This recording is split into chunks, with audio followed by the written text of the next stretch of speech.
इस हंगामे पर वीडियो बनाना बहुत जरूरी था।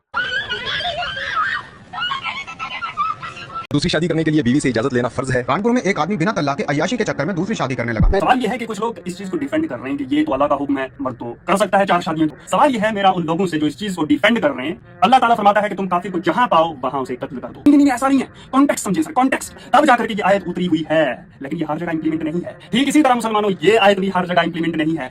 जंग वाली आयत के पीछे की परिस्थिति सबको पता है, तो शादी वाली आयत के पीछे की मजबूरी क्यों छुपा ली जाती है? फर्क सिर्फ इतना है कि एक जगह बात बचाव की थी और दूसरी जगह बात अपने फायदे और ख्वाहिश की है।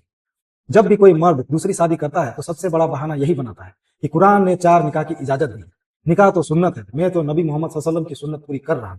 लेकिन जो लोग निकाह को सुन्नत बताकर दूसरी शादी रचाते हैं, आज मेरा उनसे एक सीधा सवाल है, क्या सुन्नत सिर्फ अपनी पसंद की लड़की से शादी करने का नाम है, या जिस तरह नबी मोहम्मद सल्लल्लाहु अलैहि वसल्लम ने शादी की उन हालातों और तरीकों को मानना असली सुन्नत है? आइए नबी मोहम्मद सल्लल्लाहु अलैहि वसल्लम की जिंदगी देखते हैं। जरा खुद से यह सवाल पूछिए। खदीजा रज़ियल्लाहु अन्हा 40 साल की, 2 बार विधवा, एक सम्मानित और सफलता व्यापारी।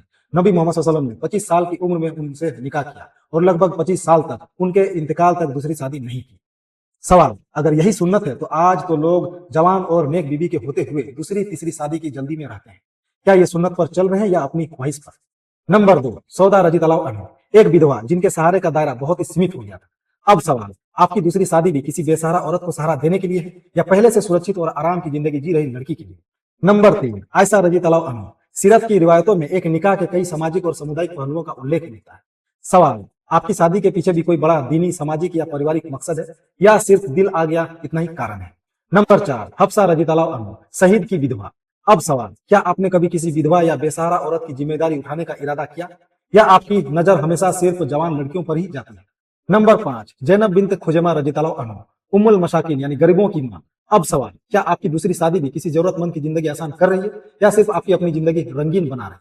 नंबर 6, उम्मे सलमा रज़ियल्लाहु अन्हा, विधवा बच्चों की जिम्मेदारी के साथ। अब सवाल, क्या आप किसी ऐसी औरत और उनके बच्चों की पूरी जिम्मेदारी उठा रहे हैं तो तैयार है या आपको सिर्फ नई दुल्हन चाहिए? नंबर 7, जुवेरिया रज़ियल्लाहु अन्हा और साफिया रज़ियल्लाहु अन्हा, इन निकाहों के बाद सामाजिक हालात में सकारात्मक बदलाव और कई लोगों को राहत मिली। अब सवाल, आपकी शादी से किसकी जिंदगी बेहतर होगी, किसी मजबूर इंसान की या सिर्फ आपकी अपनी? नंबर 8, ज़ैनब बिन्त जहश रज़ियल्लाहु अन्हा, इस निकाह से समाज की एक पुरानी रस्म को चुनौती मिली। अब सवाल, आपकी शादी समाज की कोई बुराई खत्म कर रही है या एक नया अन्याय पैदा कर रही है? नंबर 8, मैमूना रज़ियल्लाहु अन्हा, कबीलों के बीच रिश्तों और मेल मिलाप का एक पहलू भी इस निकाह से जुड़ा बताया जाता है।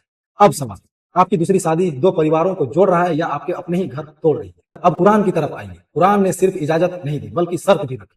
अगर तुम्हें डर हो कि तुम इंसाफ नहीं कर पाओगे तो एक ही काफी है, सूरह अल-निसा 4:3।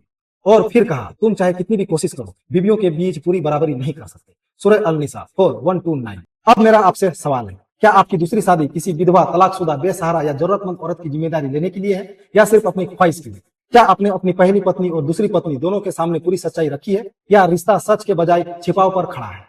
क्या आप अल्लाह के सामने खड़े होकर यह कह सकते हैं कि दोनों के साथ हर हक में बराबर इंसाफ करेंगे? अगर निकाह सुन्नत है तो इसे चोरी छिपे क्यों किया जा रहा है? आप नबी सल्लल्लाहु अलैहि वसल्लम की शादी के पीछे के कारणों को क्यों भूल जाते हैं? अपनी सहूलियत की ही सुन्नत क्यों चुनते हैं? क्या पहली बीवी को बिना बताए दूसरी शादी करना उनके साथ सीधा सीधा जुल्म नहीं है?